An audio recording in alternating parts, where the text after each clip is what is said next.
So we'll give recording that we actually have a living nephrologist at 7 a.m. in the morning with a bow tie on, dressed and ready to go for the day. I'm very impressed. so we'll give just 4 or 5 minutes to join. Oh, That's okay with you. So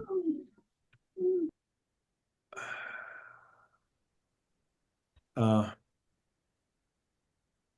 and someone I will make you host so you can take allow people to come in during the session.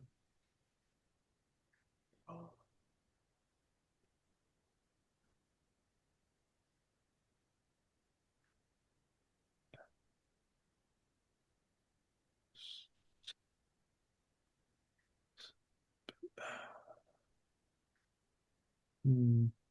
Someone, can you hear me? yes, Farooq. Okay. Hi, everyone. Hi, Dr. Mayer. Thank you so Hi. much for your time. Oh, pleasure.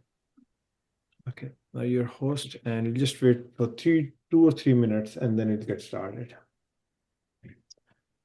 And what I will do is right click, pin, and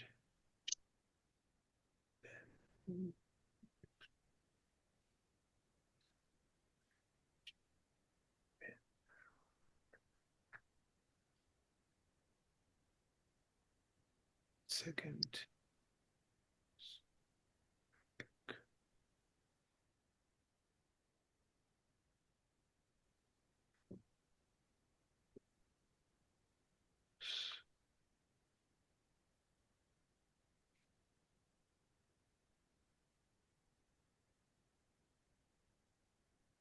Just figuring out some.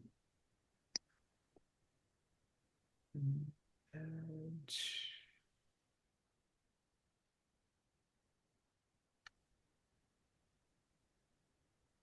just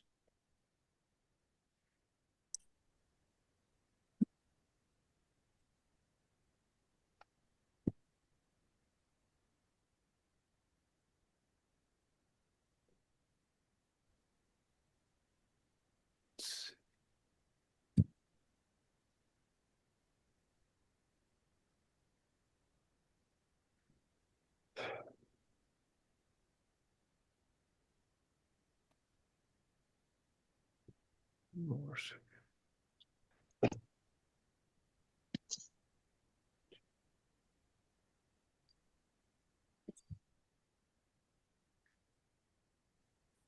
So it's not letting me add 2 pins to the presentation, which is a little unusual. I'm trying to add 2 pins. That's okay.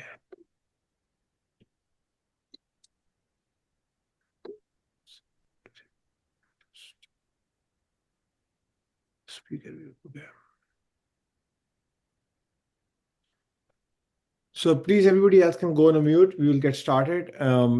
It's Azhar, can you go on mute, please? Thank you. Someone, can you put everybody else on mute? Just keep 3 speakers on. Otherwise, okay. Just let me, just one more minute. I'm just trying to.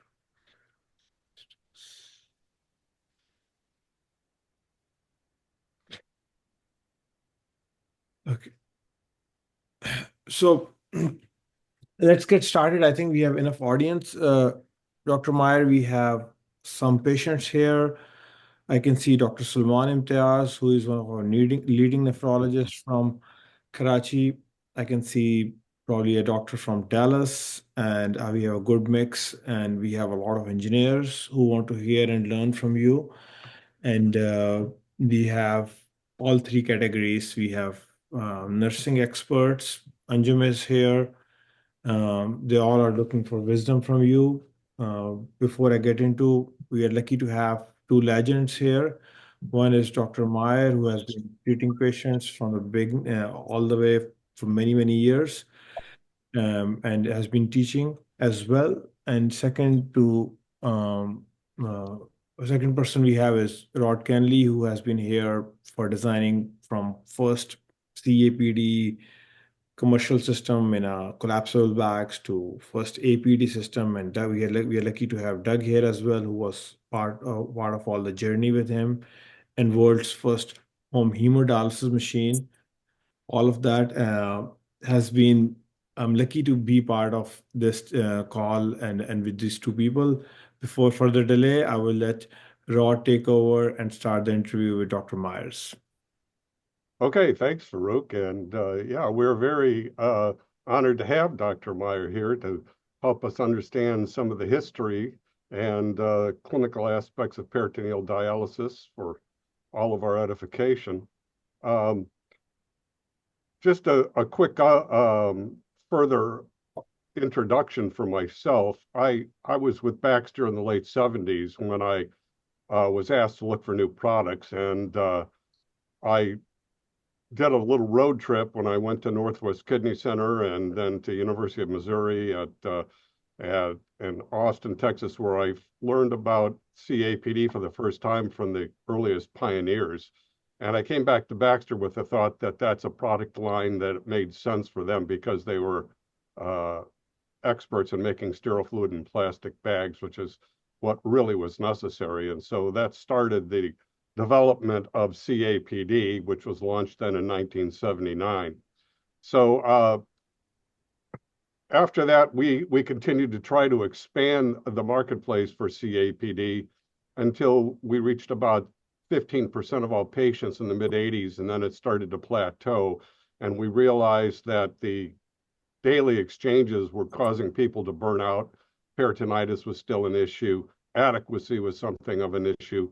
And that's when we set about developing a home choice cycler, which would allow people to do these treatments overnight while they slept with a device that they could travel with, and they could sit on a nightstand next to their bed. And the result is that now about 87% of all people in the United States doing peritoneal dialysis are using a cycler. And that's very gratifying, but I think there is still a long way to go for clinical outcomes, primarily because the solution that we're using is still produced in a way that creates a lot of toxins in the solution that have a negative impact on the peritoneal membrane. But I'm going to stop there then and ask Dr. Meyer if you wouldn't mind giving us a quick little history of your journey through the nephrology and where you came to be sort of an advocate for peritoneal dialysis. Sure. Well, I want to start. Thank you, Farouk and Rod, and thank you to my friend Andy King, who I think is too early in California, is not on, but who invited me to participate in this work.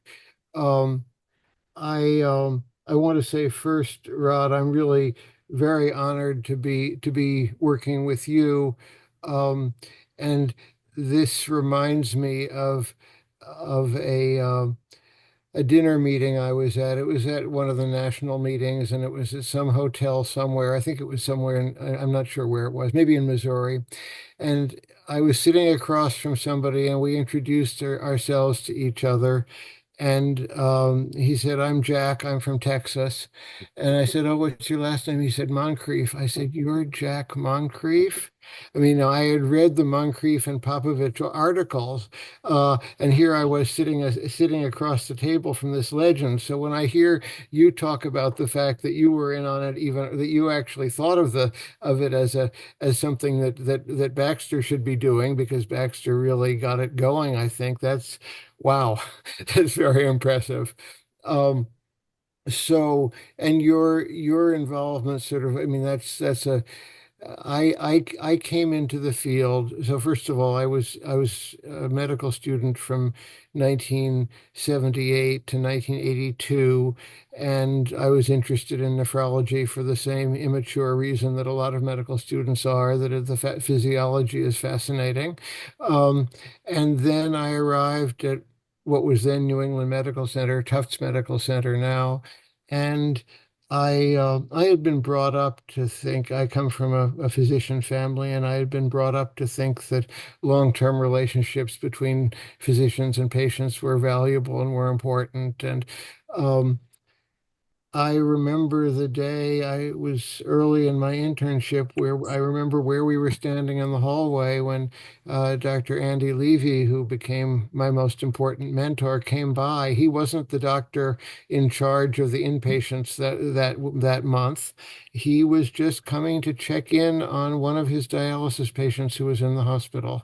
And I realized that these were doctors who actually knew their patients, knew their stories, were involved with them long term. And this lady, just by chance, had the only Scribner shunt I've ever seen. Um, so I was an intern then, 1982 as a house officer through 1985, and Tufts had started the first peritoneal dialysis program in Boston, and they had started it, I think, around 1980. And so it was relatively new, and it was it was, I think, only 15 patients. The hemodialysis program had only actually, the hemodialysis program had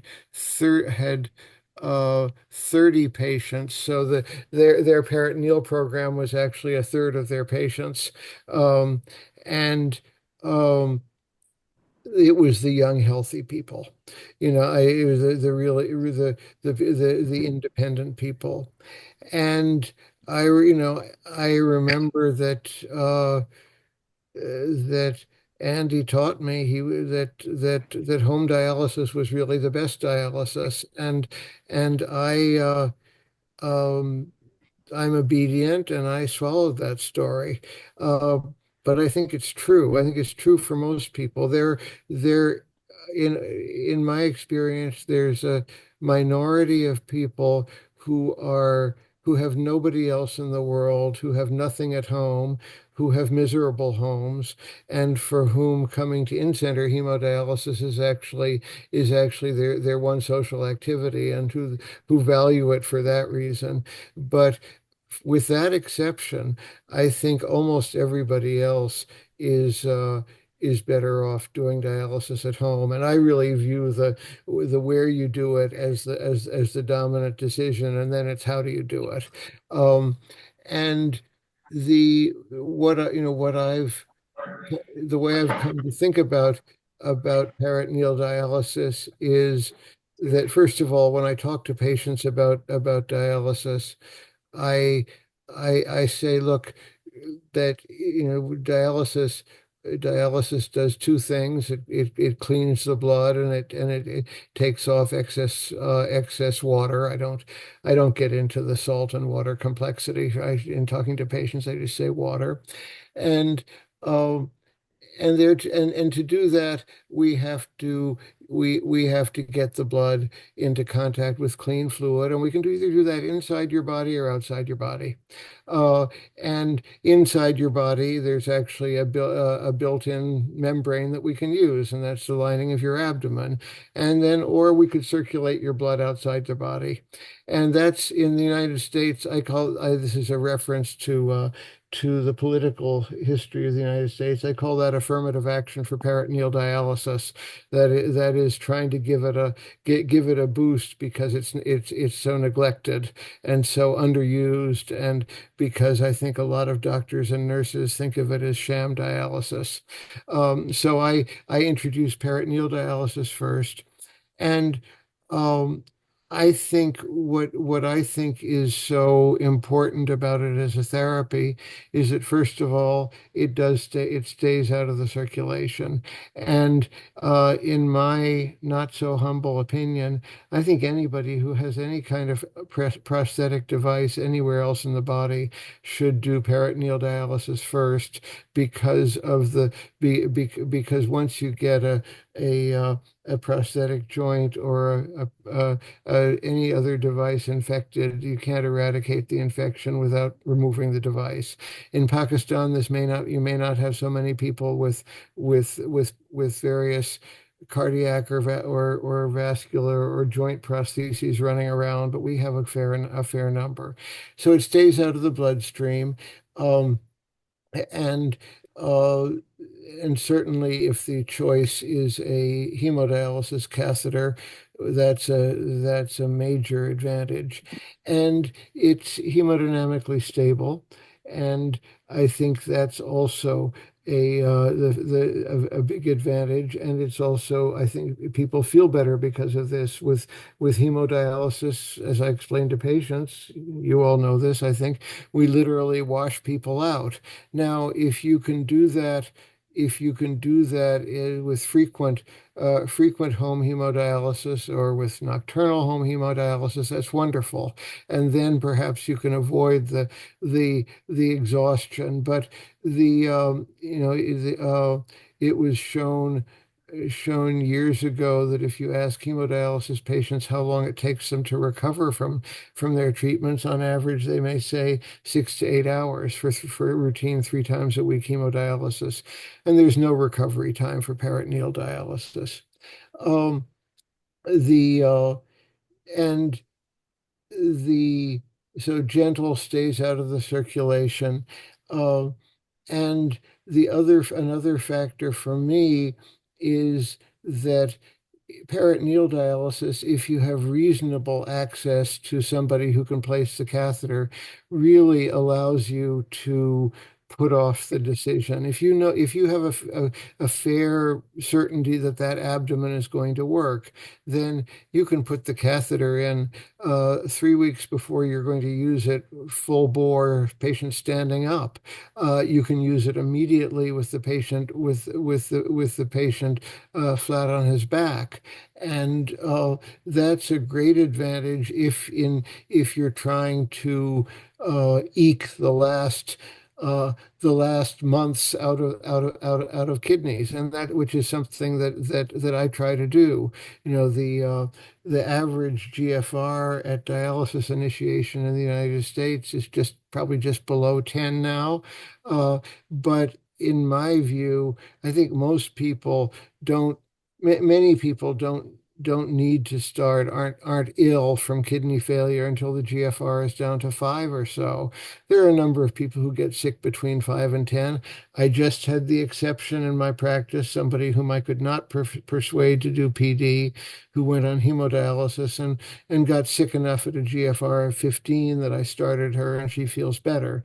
But in general, I think most people can wait to an estimated GFR of 5 to 10 and not suffer from that.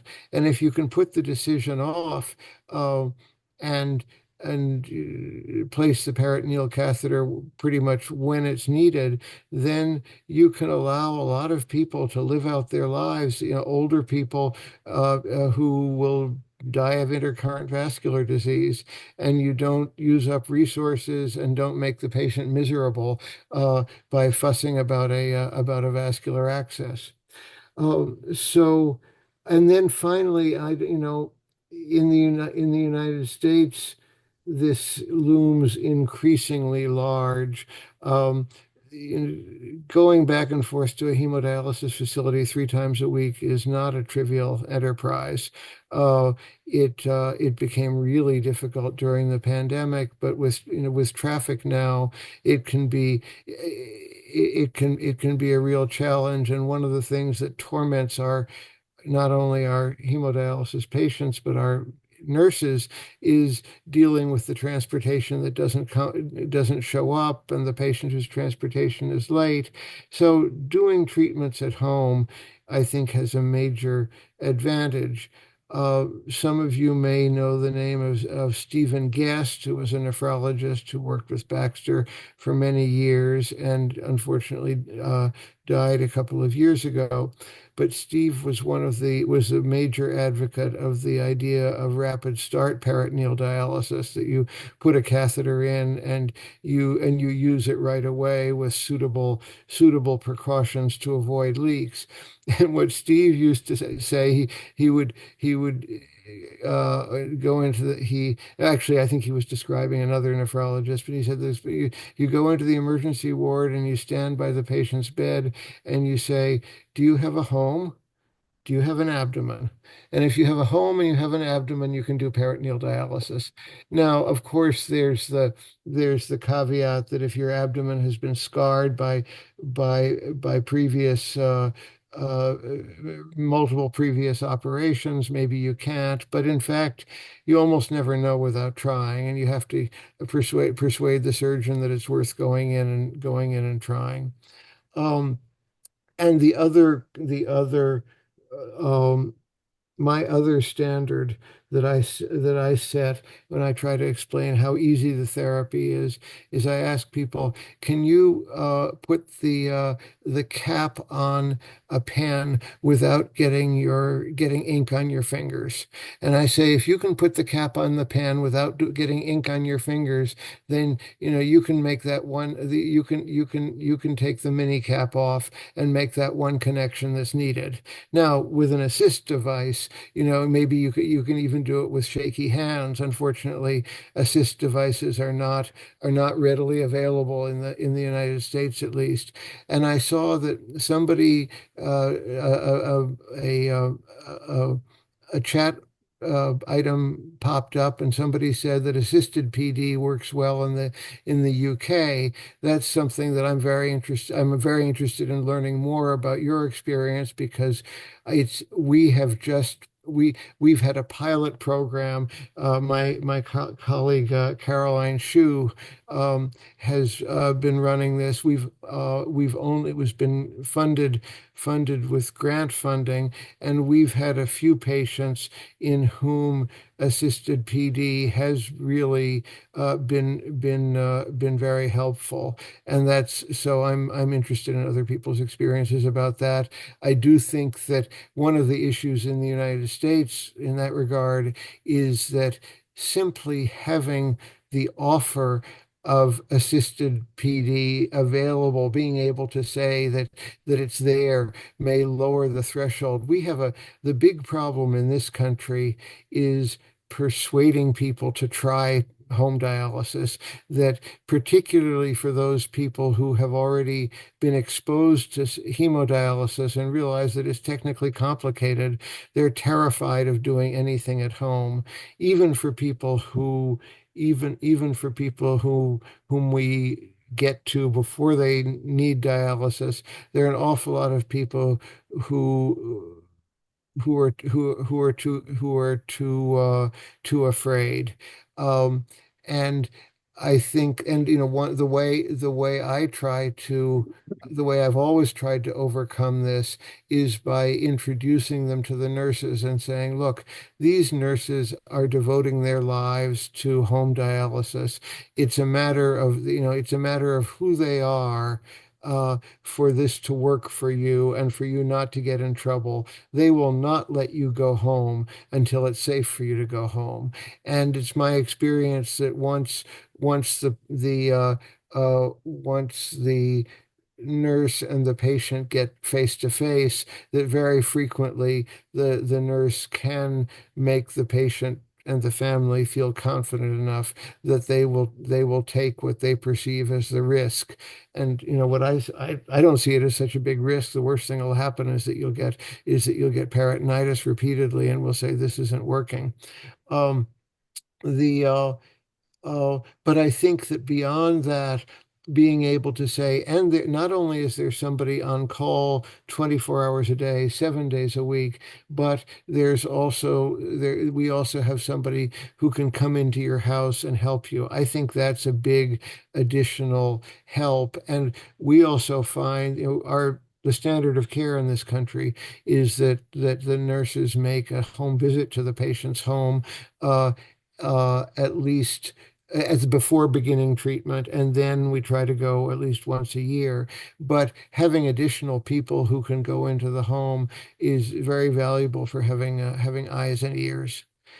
So maybe I should stop there and see if that's sort of a reasonable response to your initial question, Rod. Yes, thanks, Dr. Meyer. It is, and it caused me to write down several items that I'd like to delve into a little bit. But first, go ahead, Farouk. What? Yeah, one interruption. So before we get into this, just as a involvement, if you can take one question from the audience, Yes. it could be either Dr. Humera, has a legendary program in Texas, and I was impressed with her nursing staff and her patients were so active. We have Dr. Salman Imtiaz, who's running amazing program at Indus in Karachi, and then we have Dr. Saeed from UK, and probably Dr. Amar is from Dallas. Let's take one question from nephrologist, anyone who wants, or a comment.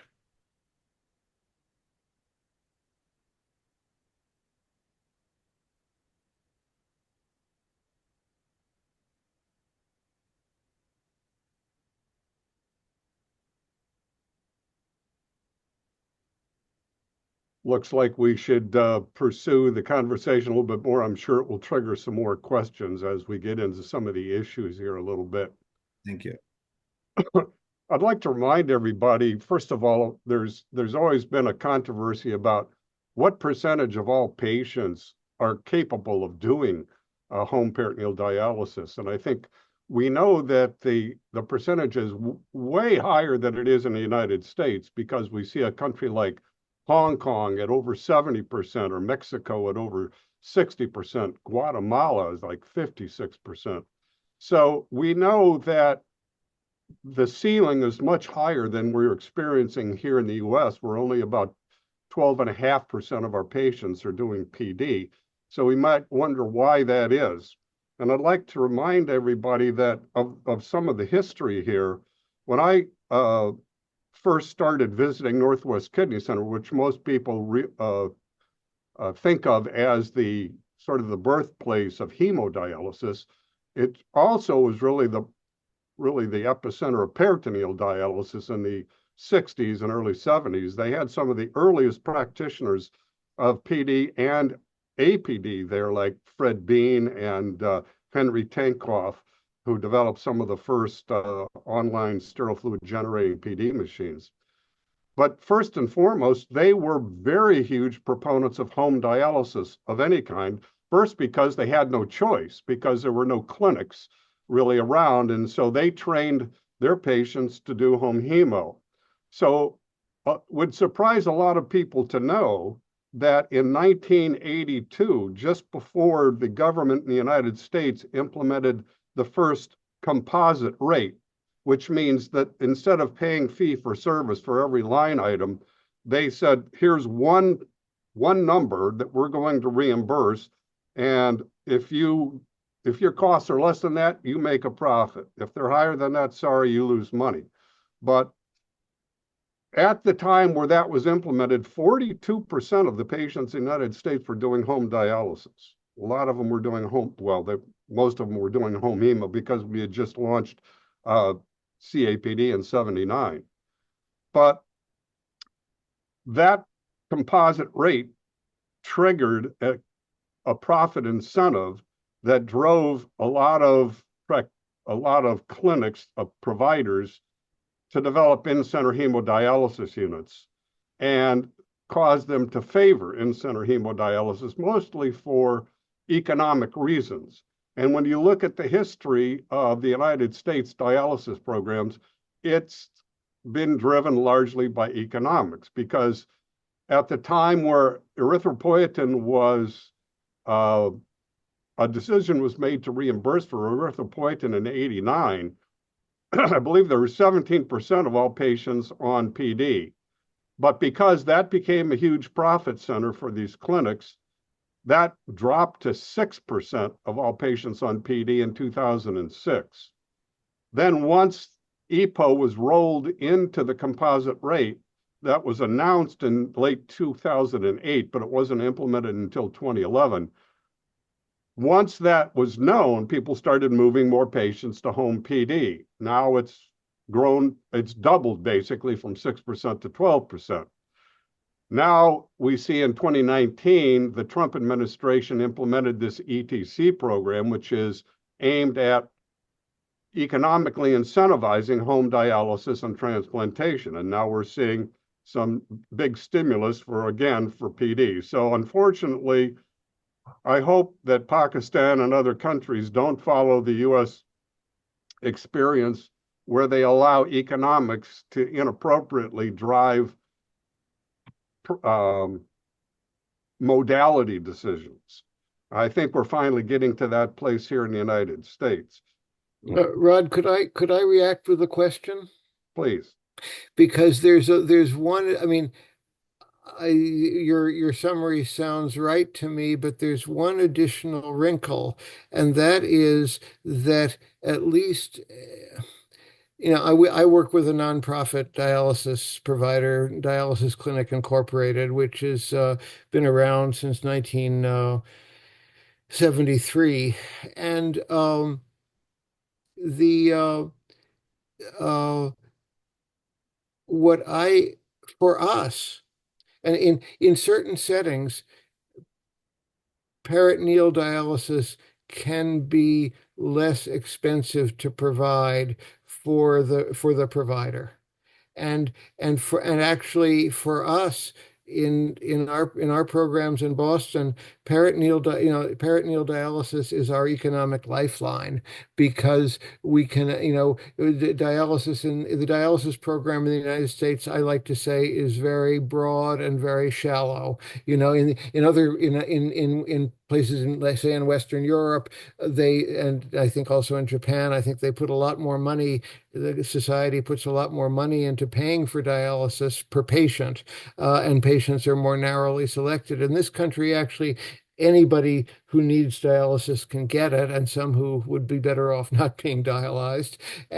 But the reimbursement if you're honest about it, and that's a big if, it can be hard to break even, and peritoneal dialysis is our lifeline. I know that that's not true has not been true in parts of the world in which, I mean, that depends on ready access to the supplies. It depends on being able, on having, in particular, on having sterile dialysate available to you. At a reasonable cost. I don't know whether you want to, I mean, and my impression is that that's been a limiting factor on its growth in many parts of the world. Well, you're absolutely right. If most providers really understood the economics and weren't motivated by trying to keep chairs full in their in-center clinics, they would have many more patients on home PD, because per the USRDS database, we know that on average, home PD patients cost the system $16,500 per patient per year less than in-center hemo. There is absolutely no doubt, and it's just intuitive, that if you've got a patient doing their own treatments in their own home, you're not incurring any overhead for medical personnel and the bricks and mortar of a dialysis clinic and all of the utilities that are involved there. So clearly, economics should not be a reason for not doing PD. Unfortunately, it has been in the past, but I think we're progressing beyond that. So there are so many advantages for home PD, especially in areas like Pakistan, but many places around the world where people aren't living close to an in-center hemodialysis facility, making that 3-day-a-week travel even more of a burden, if not an impossibility. So having a modality that can be used at home wherever you live obviously makes a lot of sense. And that's why we at Byonyks are focused on peritoneal dialysis, and why we think the rest of the world will be going forward. But there are, even given all the advantages, no blood access, no AV fistula creation, immediate start when patients crash into the emergency room needing dialysis. Even with all these advantages, there are still some things that are holding back the penetration of PD. One being training fellows on that modality, and if they're if they're just not really aware of it when they go out to start practicing, they're less likely to be, trying to convince their patients that that's the best thing for them. So that's one issue that I'd like Dr. Meyer to talk about. But then we'll get into some of the other issues, let's leave catheter complications and peritonitis aside for the moment and just talk about, PD as it revolves around the solution and its interaction with the membrane. There are some issues there that have persisted for the last 45 years that could be corrected. So I'd like to now kind of turn it back over to Dr. Meyer or any of the other nephrologists on the call to talk about that. Dr. Ahmed, I think, wanted to say something. Oh, thank you so much. Thank you so much for letting me be part of this conversation today. So I'm a nephrologist in the UK, and what we've done recently is to remove health inequalities. So we know that sometimes people who choose PD are a different social class to those who choose transplant or those who go on to hemodialysis. And one of them is the utility bill. I think Rod touched on it already. There was no overheads of nursing staff, but there's definitely overheads of your electricity bill for using machines at home, either PD or HD. So in the UK, we have a policy now to reimburse, because utility bill prices are only going up due to Ukraine war and so on and so forth. So we reimburse all our home therapy patients, HD or PD, on a national tariff, which is agreed nationally, to incentivize, to help people not think that their bills will be going up if they're using either assisted or CAPD or hemodialysis in itself. I don't know if that exists around the world, and in the USA you have any models similar to that, to help people overcome their utility bills is one issue. Obviously, the transport goes down, they don't have to visit, but we use a lot of digital technology to monitor our patients remotely as well. Baxter has their system, other providers provide their system as well. And we're just moving in to see some of those live data. And I think the other thing, Clement, we must look into, when people go home to do home therapies, two big risks. One is burnout of the caregiver or the individuals themselves, and two is isolation. Because they're no longer coming to your clinic as often. Right. If anything, I see my home patients more often than my in-center patients. Interesting. To prevent these two. Now, if you then health model that in, you're actually going to see them more often. Now, you don't have to see them physically. You may have to see them remotely, but you have to provide that sustainability, or else they do burn out. And I give my home patients holidays from their home therapies, whatever they are, PD or HD. And I always encourage them to go on holiday. So we try to really give them as much freedom as possible. So I'll open it up to the rest of the conversation. Thank you for my time. There's a lot of wisdom there. Thank you. I mean, I think there are a number of points you bring up. To answer, in the United States, we don't have a program like that for utility bills. One of them may, but I think it's very important, and it brings, it sort of brings up the question of what are the incentives for patients to make a modality choice. And one of the things that I was thinking about earlier was I'm aware of two sort of natural experiments about this. One was in the United States, in the state of Connecticut. In Connecticut for years had very restrictive rules, would allow only nurses to do hemodialysis. So there were no patient care technicians in any in-center unit in the state of Connecticut. And New Haven CAPD became a huge program. They had a very high proportion of peritoneal dialysis patients. And once that law was changed, the hemodialysis took off in Connecticut. I'm afraid it's the superficial convenience and it's also the fact that the nephrologists weren't encouraging their patients to do or many of them to do PD. The other natural experiment I'm aware of was actually in the UK and if you look at go back and look at the graph from the UK renal your registry, you look at what happened. You can see when Margaret Thatcher was elected, because you can see when hemodialysis takes off. And that was a deliberate deliberate social policy decision. And this in the United States, we worship an idol, and the idol is called autonomy. And it's it's really frowned upon to guide people to say this is really what you ought to do. uh and so I think that when people face I think the fact that I think when people face the you know the practical implications of driving several hours 3 times a week, then they make decisions on that basis.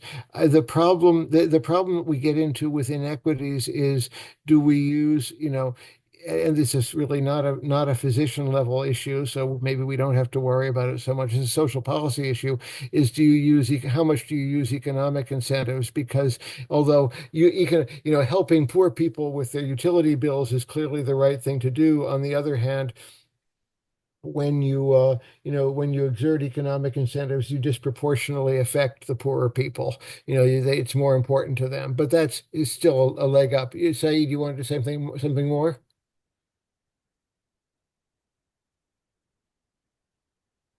Your hand is still up or up again. You're muted. Saeed, you're muted.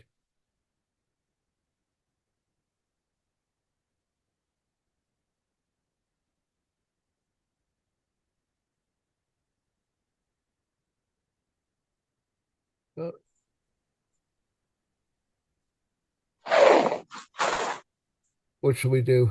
Dr. Ahmed, your microphone is turned off.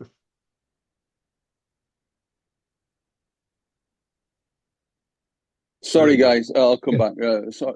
No, I completely agree with those points. It's how to provide appropriate health inequalities to these patients. And my point is it goes back to the training. In our training models in the UK, all our interns, as you would call them, or as our trainees in the UK, in their curriculum, to be a nephrologist in the UK, to provide your training program over 4 or 5 years, all you have to be able to do is pass a femoral line, a femoral dialysis catheter. And that makes you a nephrologist officially. However, when you become a practicing nephrologist, you have to do all these procedures which are not in the curriculum. So we now are turning out nephrologists of a younger age than me who are less skilled than ever before. And therefore, there's a bias in the modality they would offer their patients, because they haven't not known anything different. And there's a cultural bias in certain units. We know that, of what the seniors used to practice.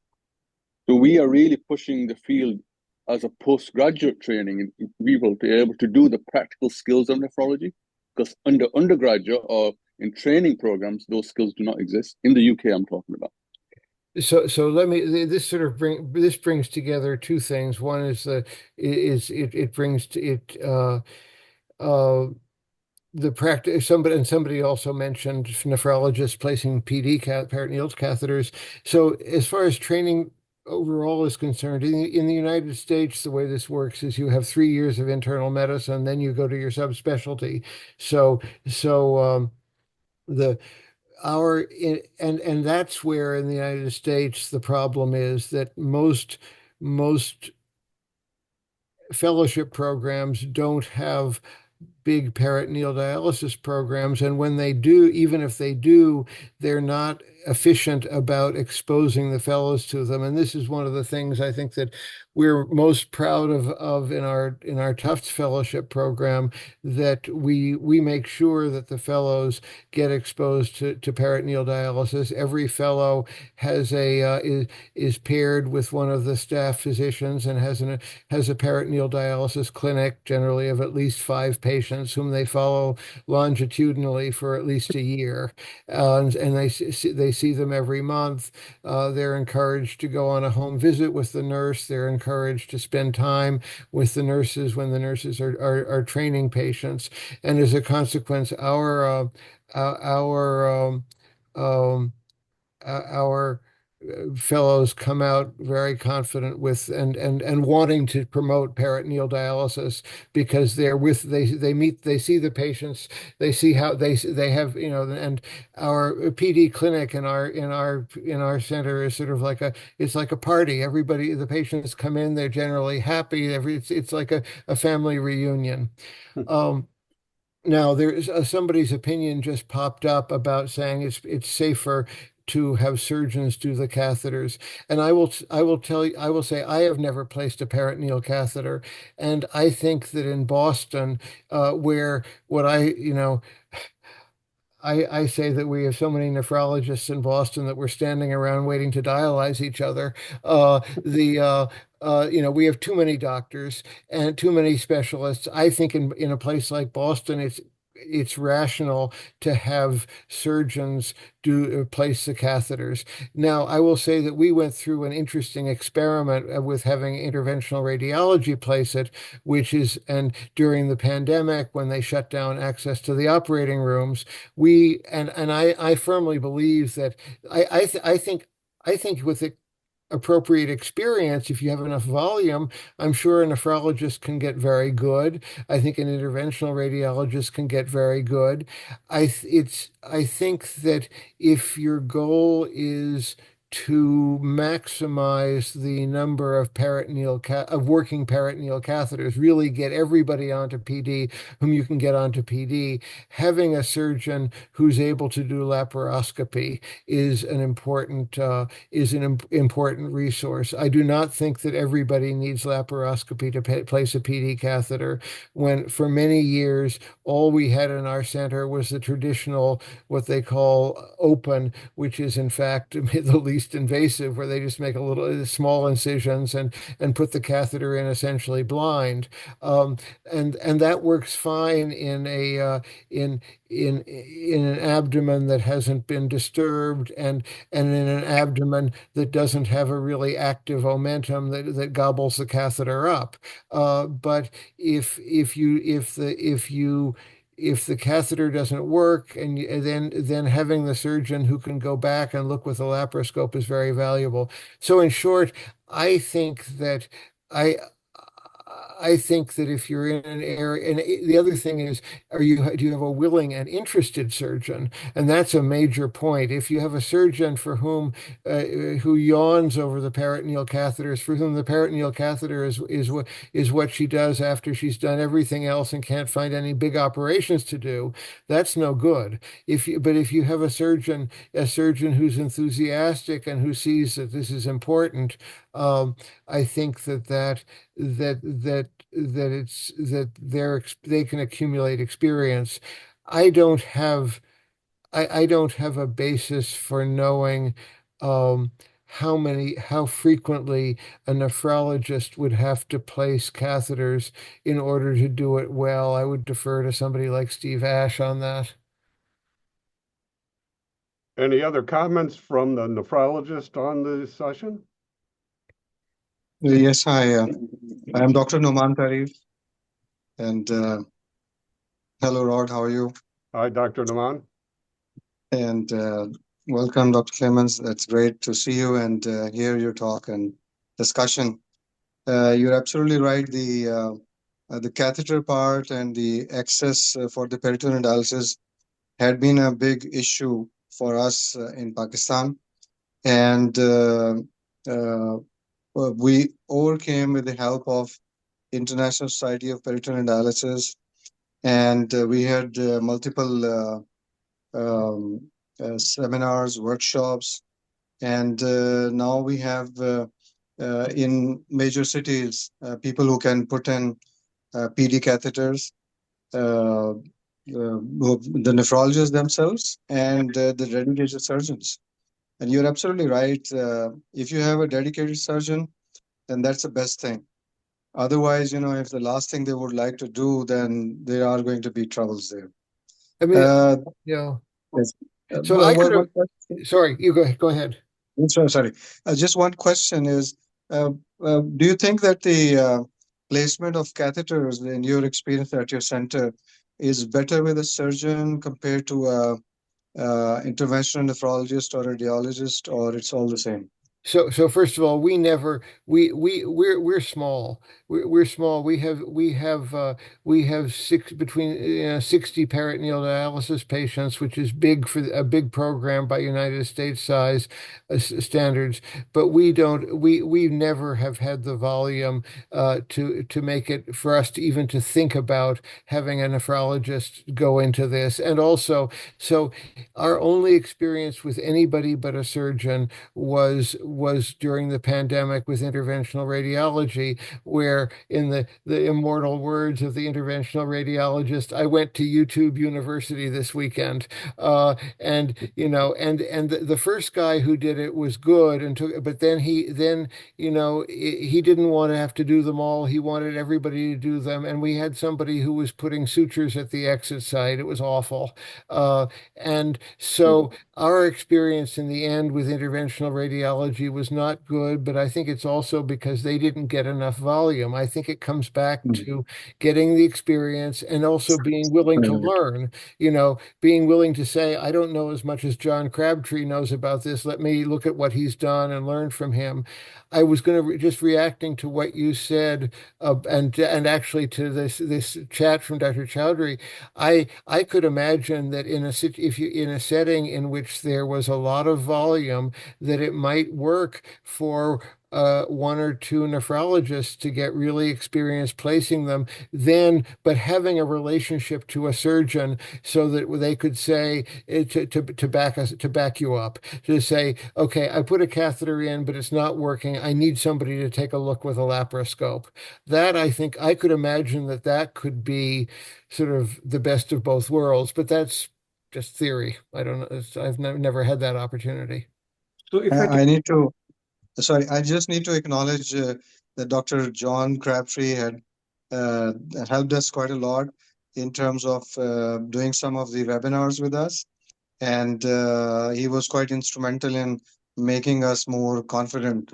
And lots of, surgeons, they joined the webinar and were trained through this media. So, I mean, hats off to his help to us. Yeah. I will take a quick comment here. We are lucky to have Dr. Numan Tarif. He's a Chicago-trained nephrologist sitting in Lahore, and he's our quarterback, as per football analogy we can say.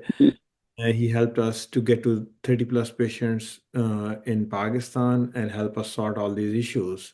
So if we have just last 8 minutes, so, because Dr. Myers have a hard stop, and I don't want to get in trouble with his wife. So just last 7 or 8 minutes, Rod. Actually, we could. It turns out we went to services last night, so we have more more flexibility this morning. Wonderful. So the team is enjoying this conversation. So, Rod, can we go into a little bit of, if we dream a future, ideal future, what could be 5 or 6 things or 2 or 3 things that you want to talk to Dr. Myers? Or if you have some other items, I will let you lead. Sorry. Right. So let's go ahead and jump into this issue that's persisted with peritoneal dialysis since its inception, and that is the chemical contaminants that are created when you autoclave a sugar-containing solution. So all of the peritoneal dialysate, I think, in the world is autoclaved to sterilize it, which heats the solution to about 120 degrees centigrade, which creates degradation products from the glucose. There are about 16 glucose degradation products that have now been well characterized. And through a fair amount of clinical research over the intervening 25, 30 years, we now know that those GDPs are absorbed through the peritoneum into the bloodstream and are then metabolized into advanced glycation end products, the AGEs, which are now further understood to be toxic in a variety of ways, particularly problematic for diabetics, but also they're known to elevate systemic inflammation, which we now also know is directly linked with higher rates of atherosclerosis and malnutrition. So eliminating these glucose degradation products requires eliminating the, heat sterilization. And that has driven us to think about how to solve this problem in a different way. And another problem that can be limiting for peritoneal dialysis is the volume of actual cartons that get delivered to a patient's home every month. And patients who live in small homes may not even consider PD just for that reason. So that has led us to think about making the peritoneal dialysate at home in the same way that home hemodialysis machines do it.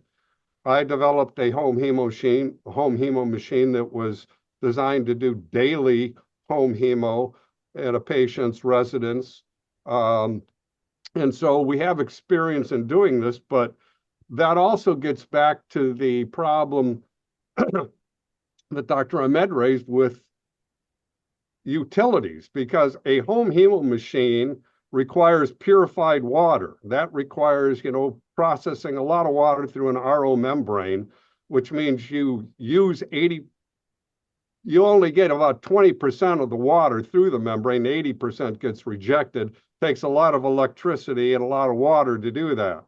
Same thing will apply to making peritoneal dialysate online at home.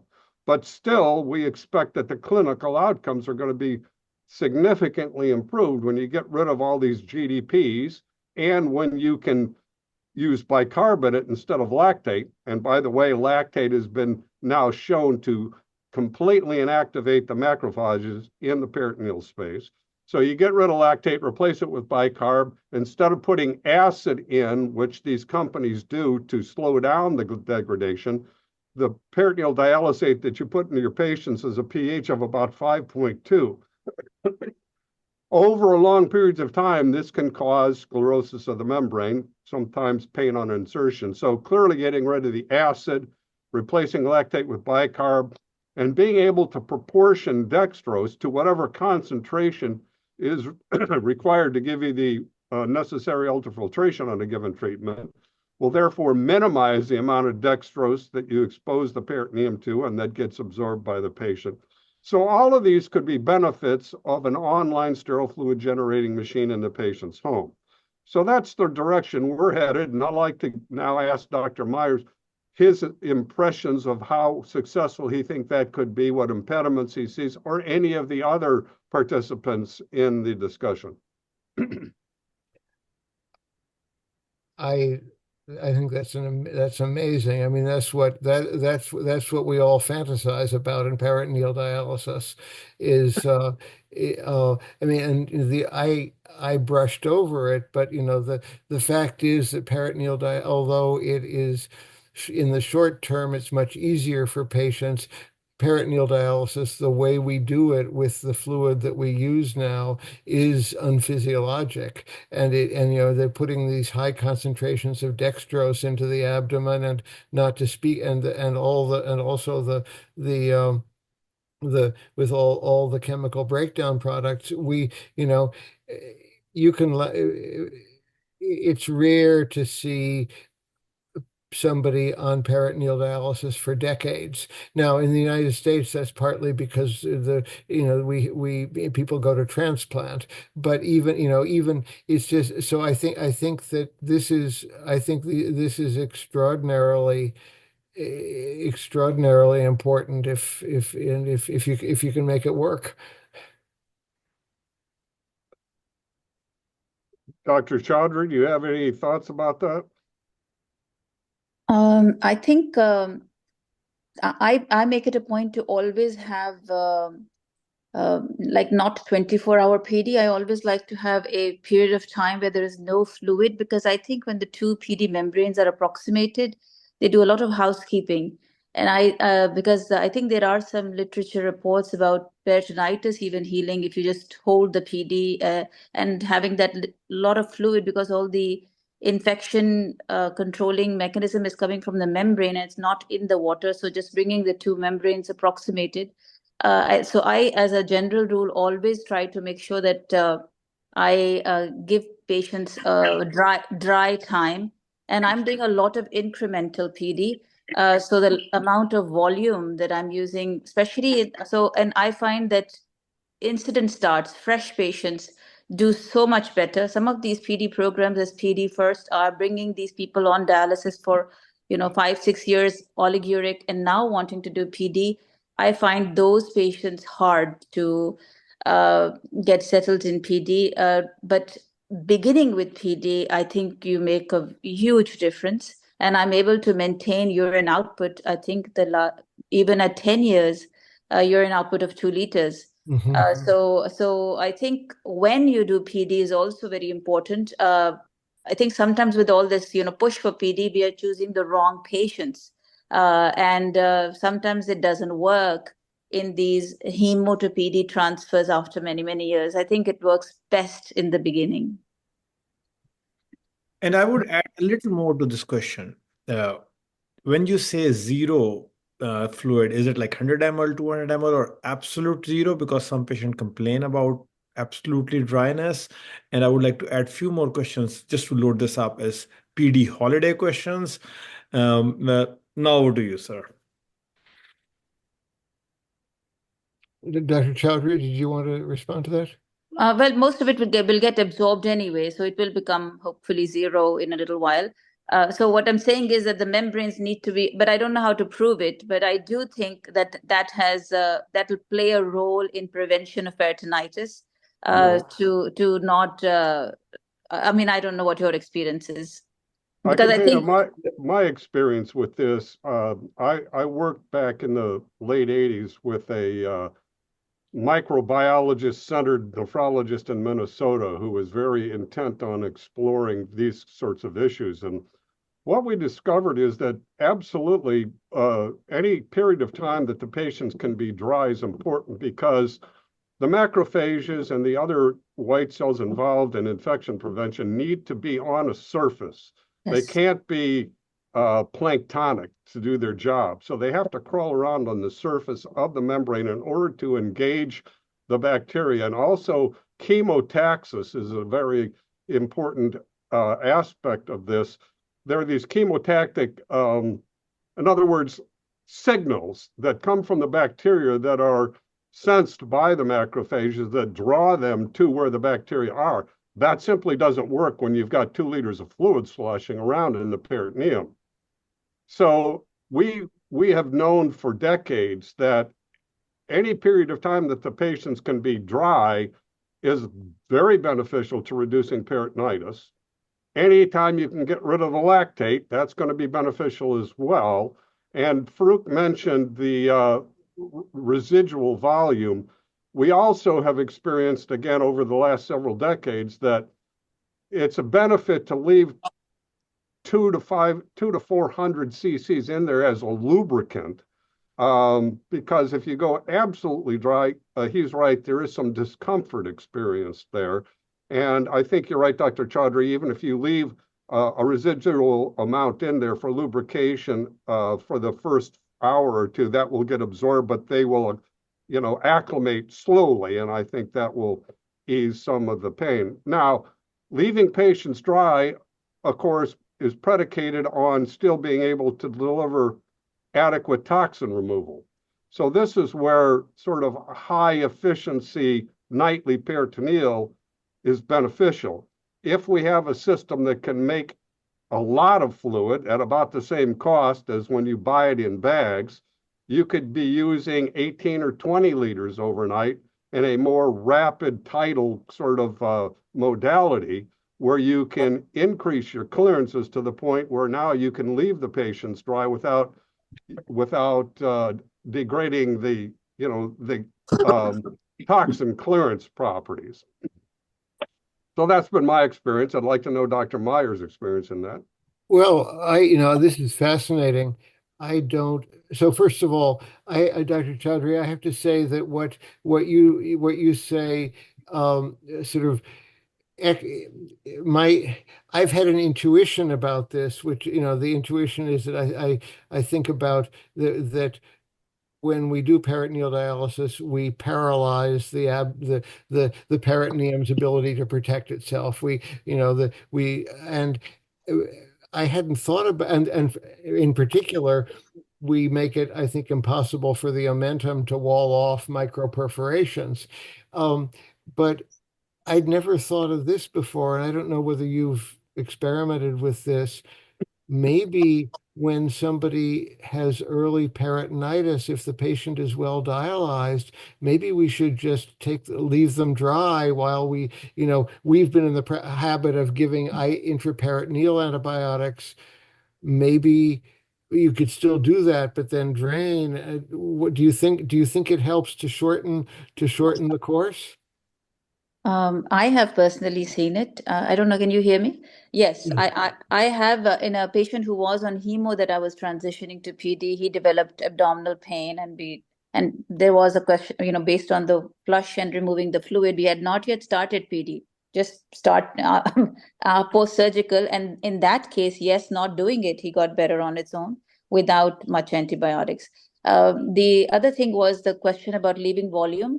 I think everybody has some volume left. We never drain them completely, I think, because of the cavity in the peritoneum.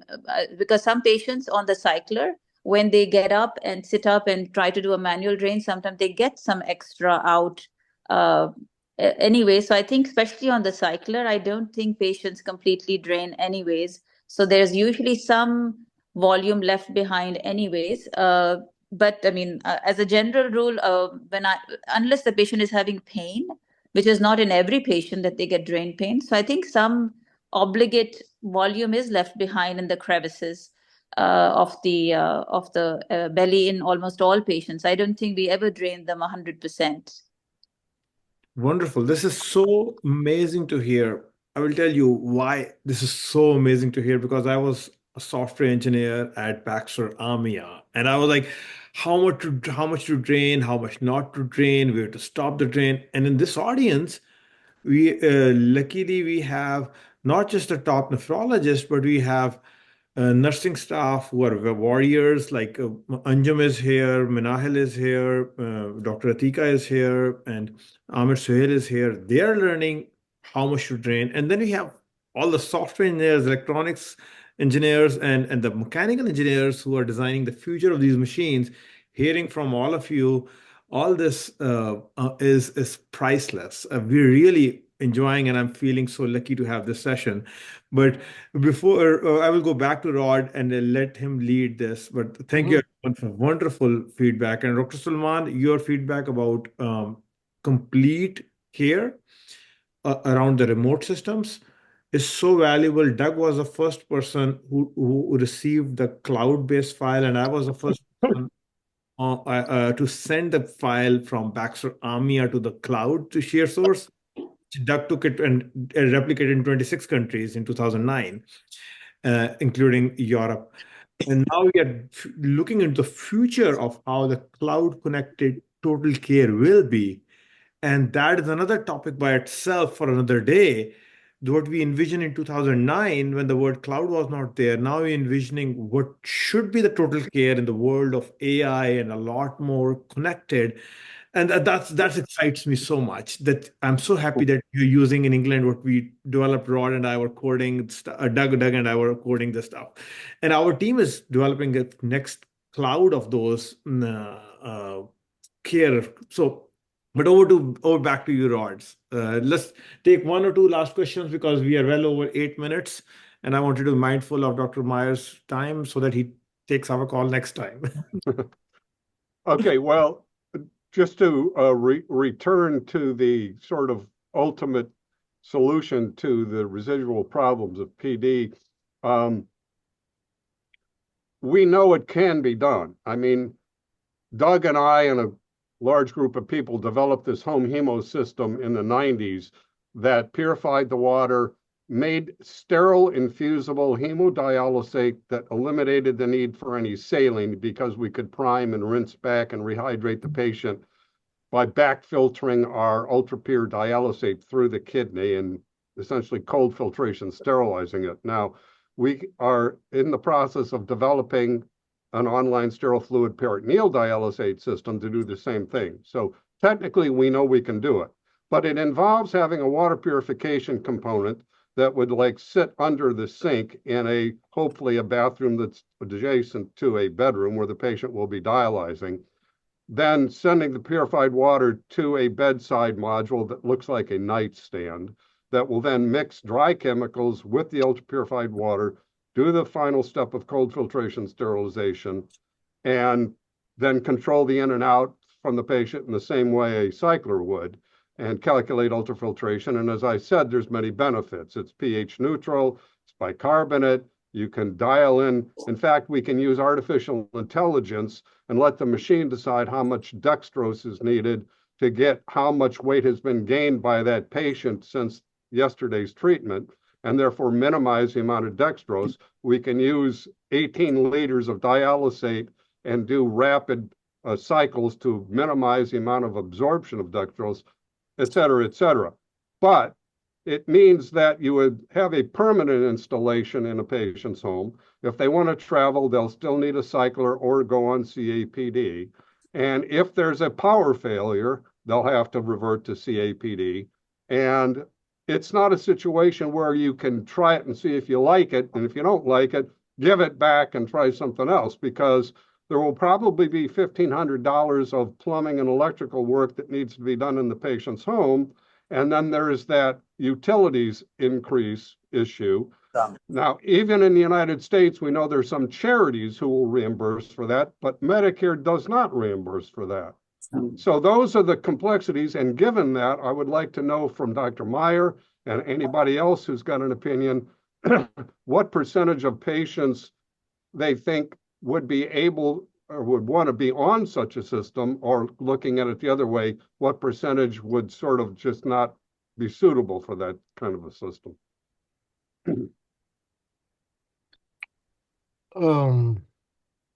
So those are two separate questions, right? Would want to be on it and would not be suited. I mean, in the sense that there are people, I think that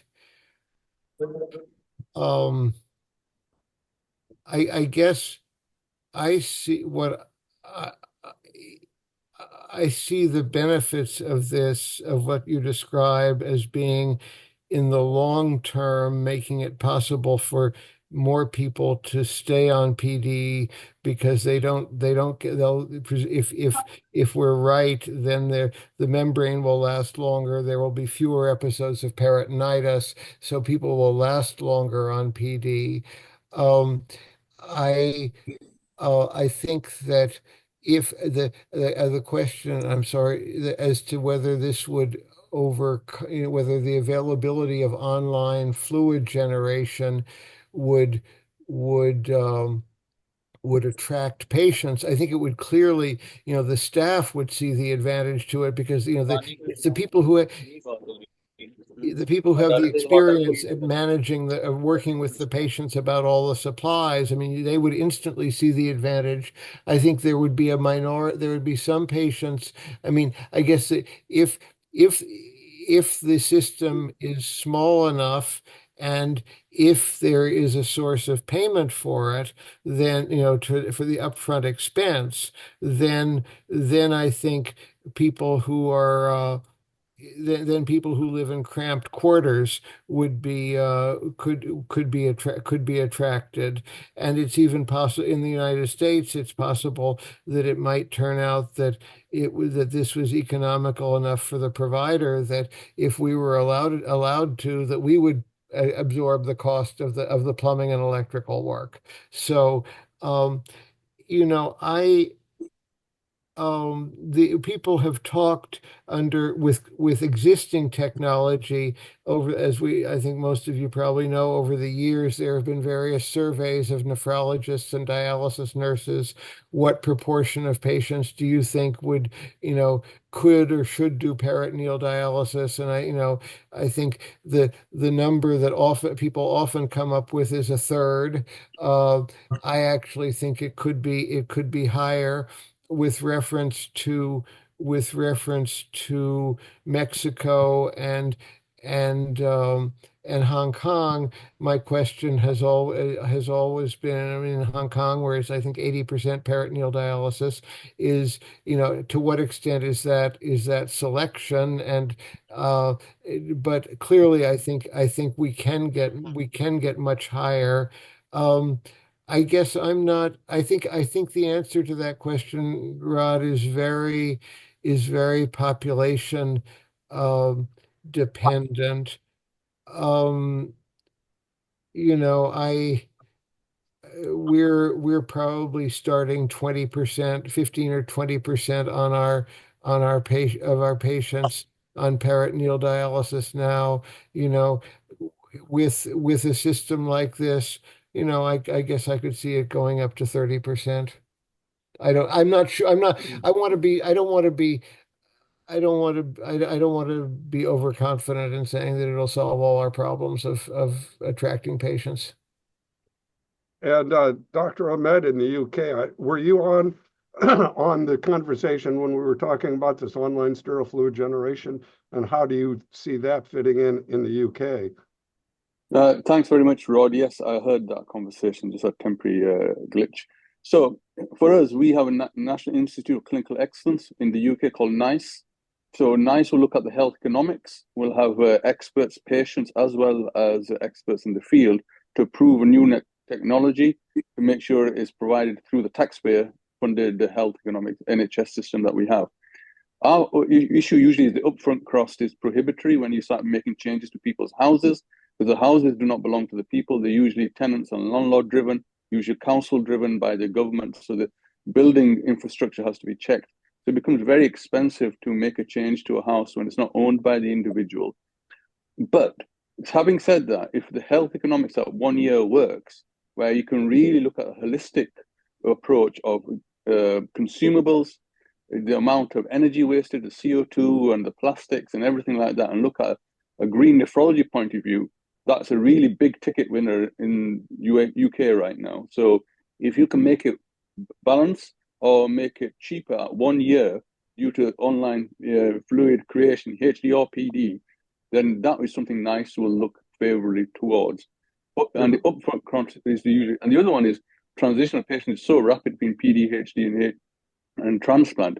You have you need to put a system in place which it can be deinstalled and installed back again. So it can change at a short notice where people move between HD, PD, or go to transplant for a few years and then come back to PD or HD in the future. You bring up a good point that I had not discussed, and that is the fact that there are 3 things that are eliminated when you're making the fluid at the patient's bedside. You're not selling plastic bags and plastic tubing sets, and those don't go into landfills or they don't get incinerated to create acid rain. So there is a big ecological benefit to doing this. The other thing that's eliminated is the shipping of water from a plant to the patient's home, and that transportation cost obviously will then hopefully reduce the cost of providing dialysis and make it such that we can not only give more liters, but maybe do it at in general, a lower cost to overcome some of these upfront installation costs. So thank you for pointing that out. And I just quickly have to ask, Dr. Ahmed, I think I recognize your dialect. Are you from somewhere north of Manchester? Is that where you're at? Ron, you're so astute. I won't be able to recognize where you are from the USA, though. That's because I'm from Chicago and we talk like movie actors. It's just a normal accent. Yeah, I thought you were in some movie studio. No, I'm a very good friend with Roger Greenwood in Stevenage, and he's from that area. And so I know the dialect. So with just to put some numbers, it's 160 million PVC bags only in America that we will put it to landfill every single year. And if you go to Karachi, you will find that. If you go to India, you will find them under the bridges all over.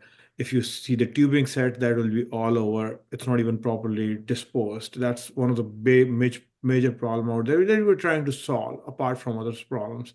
And Dr.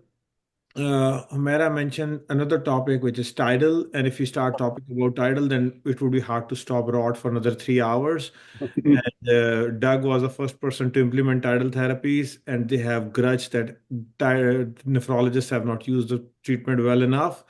But I'm very, very sensitive to the time. But the good news is here. I talked to Dr. Myers and I said, Sir, can you give us 1 hour every month like this one? And he was generous enough to give us. So this is not just one off. We will be talking other topics with him and other people like great leaders like Dr. Saeed Ahmed and Dr. Humera and others who will join, and Dr. Naman. It's a great learning. Rod, I think we need to conclude. We are 19 minutes over. Yeah, I've learned a lot. I've gotten a lot of ideas, and I think this can be a very, very productive collaboration for all of us. Thank you, everyone. So thank you, everyone, for joining. Thank you, Rod, for taking this. Thank you, Dr. Meyer. Thank you, Dr.